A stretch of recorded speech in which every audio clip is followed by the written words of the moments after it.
Hamma isin gorsatu qaballaa sirriitti fakkaannaan shanee wal fixaattanii fidanii irratti goosatanii nama dhibda bari hogganaadha. Hogganaatu kan si jala hogganame biyya abbaa isaa eegaa jiru gorsaa jira. Yaa marroo koo guyyaadhaan dito sagalee kee akka aannanii kana dhaggeeffanne ati daakkanatti waraana kee gorfattee biyya abbaa keetii eegsifataadha. Galatoomi marroo koo siin jenna dhugaa rabbii. Dhagayaa jaalmooi baay'een si galateeffata. Oromoon illee si galateeffata. Isa nuti jaalmarroodhaan inni jennee waamnu ati immoo maal jettan jaalmarroo jette garaa keenyatti aannan nunatte itittuudhumatti nunatte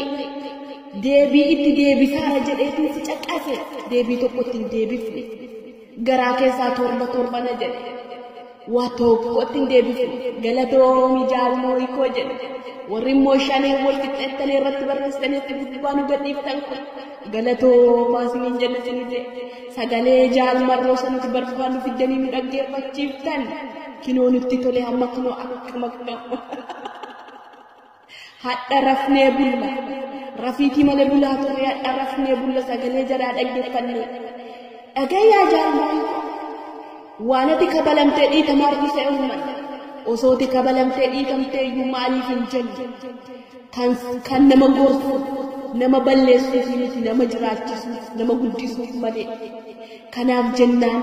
ati immoo deebiitti deebifne jaalmarroo kabajaa itti hortee galatoomi siin jenna warreen waraabdanii fiddanii shanee wal fixxeettanillee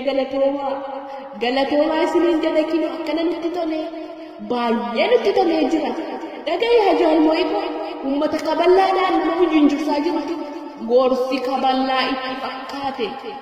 dhugaa baay'ee nutti tolee jira. Maal taatan waan jaalmarroo inni ta'e hin miidhamne miidhuu miti bukkeeyyuu baane warri nu waraabdanii nu fiddan galatoomaa akka inni itti waraana isaa hordofaaru akka inni itti waraana isaa ajajaaru fiddanii nu dhaggeeffachiiftan galatoomi yaa marroo koo galatoomi siin jenna. Isin warri immoo fiddanii gadhiiftan warri kaballaan warri gorsi kaballaa isinitti fakkaate